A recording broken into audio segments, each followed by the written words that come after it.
Today I'll be sharing powerful insights from a 55-year-old retired client that could completely transform your perspective on life and retirement. Over my years working with retirees, I've collected profound life lessons that could help anyone make better choices for their future, regardless of their age or their financial situation. That's exactly why I'm making this video today, to share the invaluable wisdom my clients wish someone had told them years ago. Let's get right into it. I've been looking forward to making this video for a while. As a financial planner, some of the most enjoyable parts of the work that I do are just getting to know people from around the country, understanding what's going on in their life, and helping them to do what it is they really want to do. Money and financial planning, retirement planning, all of this stuff is really in service of more important things. So today, I wanted to reflect on some of the things that I've learned over the years working with clients, and I'm going to share some specific experiences that I've had with clients, lessons that they've shared with me that I just think are really important to learn.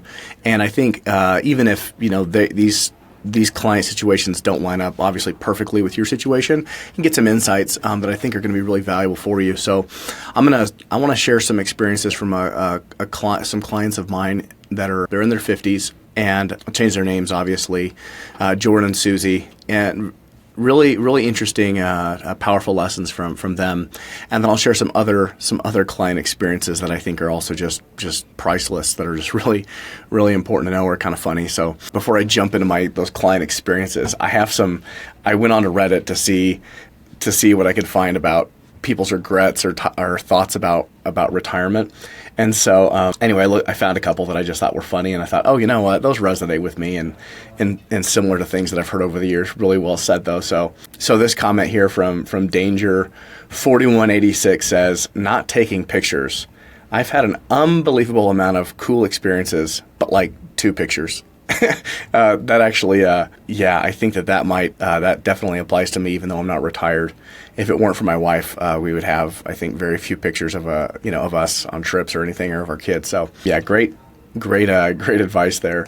And here's another piece of wisdom from Reddit. So here I have from Affectionate Son 5776. "Wish I had done something part-time. Suddenly 40 hours to zero was hard." And oh, definitely yes. I've seen that time and time again. Probably one of the most common things I see with traditional retirees, call it retiring in their mid to late 60s, and then early retirees retiring somewhere in their 50s, maybe early 60s, is that the transition from full-time career to just nothing can be quite difficult. And oftentimes people end up going back to work, not because they need to financially, but just because they miss out on a lot of the other benefits you get from working, social interaction, that sort of thing, purpose. So anyway, thanks Reddit for the cool insights, funny comments. I enjoyed just going through that subreddit on retirement. So I want to start with talking about Jordan and Susie, husband and wife, both in their 50s. And what happened with them is that earlier on in the year, they had an adult child who passed away suddenly and unexpectedly. And what this ended up doing is just completely jarring them and resetting, making them reflect on, what life was all about for them and what it was that they really wanted to spend their time doing. And so after reflecting on this, they came to the decision that if it was possible financially to retire, then that's what they were going to do. So that's when we began working together, was really to see if, financially, would it work? And through the planning process, we determined that yes, absolutely, it was financially possible for them to retire. They had enough saved and income sources, et cetera, that they could do it. They were fortunate enough. They'd worked really hard and things had worked out well for them. So then they had to ask themselves the question, okay, if we have enough money to retire, then is there anything in our life that's more or less important than working? Now, instead of saying, can I retire? Now you kind of flip the script around and say, why shouldn't I retire? Make the case for continuing to work. And there may have been a case for them after thinking about it and spending time together, reflecting on the decision. They decided for them it was the right decision to retire, and that's what they ended up doing. I think broadly where this could be applicable to people is thinking about if you have the financial resources to retire, and you've thought about what you're going to retire to. There's things in your life that you want to get on, get about the business of doing, and then you really have to ask yourself, okay, why am I not doing this? Obviously making sure you can financially is like a baseline. You gotta be ready financially, and that's something that that I help people figure out. But anyway, thought that was really interesting. Now, some other lessons from them. When Jordan and Susie finally announced they were going to retire, they had in their mind, they had some expectations, like anybody would. Finally, when they decided to retire, they told some friends and family, some colleagues, hey, we're going to retire, and we're really excited. And they were a little put off by the responses that they got. They found that all of a sudden, instead of some people being really happy for them, oh, congratulations, how wonderful, hey, what are you going to be doing, and kind of just generally people celebrating with them this big life transition, they got a little they got reactions that they were not expecting. What came across as resentment from people then asking maybe uncomfortably about their finances, their money, how much money do you have saved, what's going on, and they weren't necessarily ready to start talking just openly about all their finances with people, especially people close to them, and it ended up kind of straining some relationships in ways they didn't expect. And so this is a really important lesson especially for early retirees. When you do something financially that's kind of going against the grain, you're going off the beaten path, doing something else, you might get reactions from people that are not always as positive as you would hope. So this doesn't mean that you don't tell people what's going on or what your plans are, but I think this is helpful advice, helpful insight to just know that you may not get the reactions that you'd hope for. And so if people aren't maybe congratulatory or happy for you, then just understand that might happen. And also maybe just reflecting on it, because I've had this experience with other early retired clients that have had similar kind of somewhat negative experiences with friends and family and coworkers when they announce retirement. You don't have to tell anybody about what's going on with you financially. So that's just a little bit of a word of wisdom from people that have retired early and experienced some interesting things that they were totally not expecting. Now, I have some other kind of interesting and funny stories from some other retired clients that I think are really, really helpful. One is a client. She was a teacher for years. I'm going to call her Katherine. And her husband, they were just kind of, salt of the earth. She was a teacher. He did maintenance work. And they had a big family. And they were the type of family where they just lived very, very frugally, saved as much as they could. And because Katherine was a teacher, she had a pension. Well, what happened is when I first met with Katherine, she was shocked to find out that, after seeing financially if they could retire, that as a retiree, they would have more income than when they were working. And I've seen that before with people that have government jobs or places where they have pensions. They end up retiring with more income than they did during their career. So now what was interesting, a lesson for Katherine and her husband was that they were so used to living so frugally that now when all of a sudden we mapped out their finances, created their retirement income roadmap, and saw that their retirement paycheck, what they could sustainably take from their savings and investments and from their pension, Social Security, et cetera. When we mapped out that plan, it was so much more than they were used to spending. Something that they kind of had to adjust their frame of reference was, what was possible. And there's a little bit of this mental hurdle that I've seen with retirees where when you're used to not spending very much, then when you're given the opportunity to spend more because you can, it can feel like you're being irresponsible or frivolous with your money. You feel like you still ought to be saving more and that sort of thing. And it's not my position to tell somebody, this is what you should spend your money on or what you shouldn't. I think that's patronizing and annoying. Who wants to be told what to spend their money on? It's really my role to help people see what they can do sustainably or not sustainably, understand the implication of different decisions, and then help them, optimize their money given what is important to them, not what's important to me.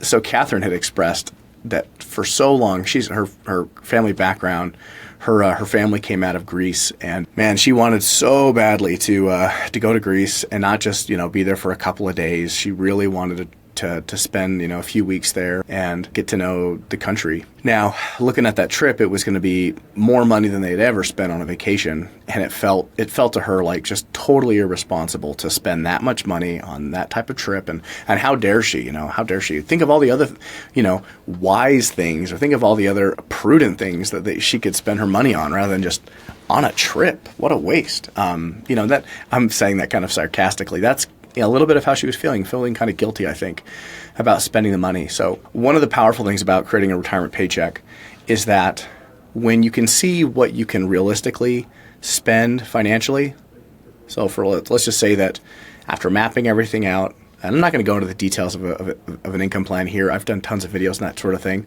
So just kind of conceptually, high level here. If you've mapped it out and you say, okay, comfortably, sustainably, we can have $7,000 a month, net after taxes of income, adjusted for inflation for basically as long as we'll live. Let's just say that's kind of the standard. And your typical spending is $4,000 a month. Okay, so your regular, what you're used to spending is about $4,000, but you can spend $7,000. What I like to do with retirees is say, all right, well, you can spend your money or not spend your money however you'd like. That's really up to you. And you're going to, getting used to retirement, it's going to take time. You're going to kind of recalibrate and kind of get into the groove of this new life that you have. Your routine's going to change. Maybe you take on new hobbies or, things change, right? And so what I like to tell retirees is that, all right, well, let's just plan on setting your monthly income at $4,000 a month. Or, let's give you like a little bit extra. Let's $4,500 a month or whatever, right? So your plan says that you can sustainably have $7,000, and we're going to proactively, set up your retirement paycheck for $4,500. You can think about it. Your retirement plan owes you $2,500 a month. So you may not spend it, but maybe, every few months or, every so often, every year or so, you go, hey, you know what? We'd really like to go on a cool trip, with our family, or we'd really like to, man, I am tired of my 15-year-old car. I'd really like to get a new car, or whatever the case is. We would really like to, remodel our kitchen, or, whatever the case is. Well, you can look at that. You can look at your retirement plan and say, you know what? Hey, our retirement plan owes us $2,500 a month. Okay, let me think. Quick math. That's $30,000 a year. It's like all of a sudden you're like, hey, you know what? We could easily spend $30,000 on a project. Just boom, once per year, above and beyond our regular, just kind of planned retirement spending. And it's not frivolous. It's not excessive. It's completely within the realm of what is realistic for retirement. And so with that framework, that really helped Catherine kind of reset and say, oh, you know what? I can totally afford I can sustainably have, $7,000 a month, but I don't know how we'll spend more than $4,000 a month, because we've lived on less than that our entire lives. And even more so now that their, house is paid off and kids are moved out and everything. So with that framework, it was easy for them to then say, oh, wow, we can totally afford to spend, $25,000 on this, really nice trip to Greece, and be able to enjoy it and not feel guilty or irresponsible for doing it. So that's, cool little lesson and a fun experience that I went through with Catherine. Another one with her, she found that after kind of like the comment from Reddit, after being a full-time teacher her whole life, that going from, 40 plus hours a week, if you're a teacher, my wife's a teacher, that it's not, it's not 40 hours. It's often a lot more than that. Weekends, evenings, all sorts of stuff. Anyway, she found it was really hard to just go from that to zero. Well, she found that when she retired and she was kind of like prepping for retirement as we're going through all this planning process, she actually found she really enjoyed it. It was a lot of fun for her. And so I found that with her more than with some other clients, she was really engaged, wanting to like look at different strategies or looking at kind of different scenarios and all sorts of stuff. Anyway, so after a few months of being retired, she really enjoyed the finance stuff. She ended up going and getting her certification to be a tax preparer. And she's like, oh, I'll just do taxes, And so here she went. Someone who she considered herself before I met her as kind of someone who didn't know that much about money and maybe felt a little insecure or unsure of herself, to where now a couple months, within like the first year of retirement, she's doing taxes for people. And, it was a part-time thing, and she would work a lot during tax season, but it was a lot of fun for her. And it was a really cool, just a fun experience. So I shared that also, that once you retire, you may not financially need to go back to work, but if you do choose to do something, it's okay. Like, don't beat yourself up like, oh, I failed at retirement, I got to go back to work. You might just choose to do it because you want to. There's some social or some fun stuff. A lot of times working with nurses, a similar thing. They'll retire, but then, a couple times a month, they'll pick up a shift. They get to go and see their old friends and, work a few hours, and it's on your terms. Retirement isn't about never working again. Happiness is not the absence of work. I think work is one of the ways that, in my personal experience and what I've observed, what I've experienced with clients, it's where you get a lot of just enjoyment and satisfaction in life. So retirement is more often, having a work optional situation. You have the financial flexibility and freedom that you can work or not work on your terms. And what's fun as well about retirement and, new careers or new work is that you have the flexibility to try some stuff that maybe is just totally out of left field that you never thought you would enjoy, but you can just, what the heck, I can take a risk. I can take a class, take a certification, go try something I've never done before, and what's the harm? If it doesn't work out, who cares? I tried it and good, great, and you can move on. So maybe one last client experience that I'll share is from a gentleman that I worked with in the past, and he's now in his 80s, but before he retired, he ran a sandwich shop delicatessen for decades, and he loved it. He loved it because it was everything to him. He would be there, early in the morning until the evening, 6 days a week, and he loved it because he had people that would come in for lunch that he knew for years and years, and so he just had so much fun, running his business. And obviously it was really hard on him kind of physically as he got older. He was ready to retire for some good reasons, but found that after he retired, there was really a missing spot in his life. And so what I noticed with this client for the first, 2 years or so into retirement, we had a lot of meetings. He was reaching out to me with reading, stuff online and getting really into the economy and the market. And he started kind of micro-analyzing and managing his finances and the news to try and figure out what he should do financially and how every little thing might impact him financially. And what I saw this as is, he was just bored. He was just so bored. Well, after a couple years in retirement, he just got more and more involved with his church. And so, working on some committees and doing different call them volunteer projects.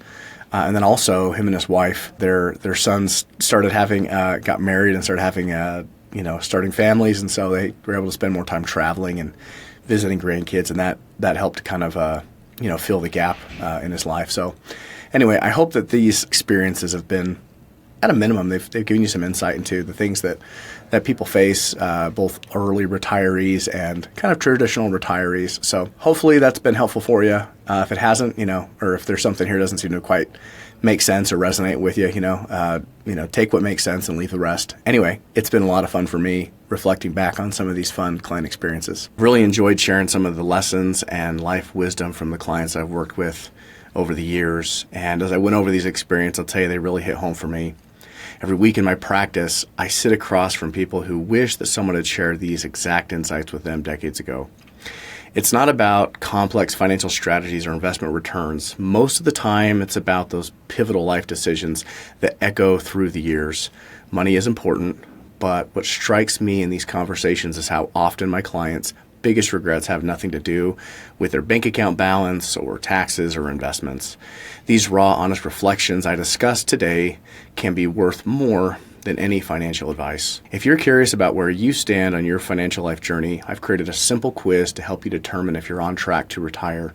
Just click the link below, answer a few questions, and get personalized insights that will help you determine if you're on track to retire. And I'll see you in the next one.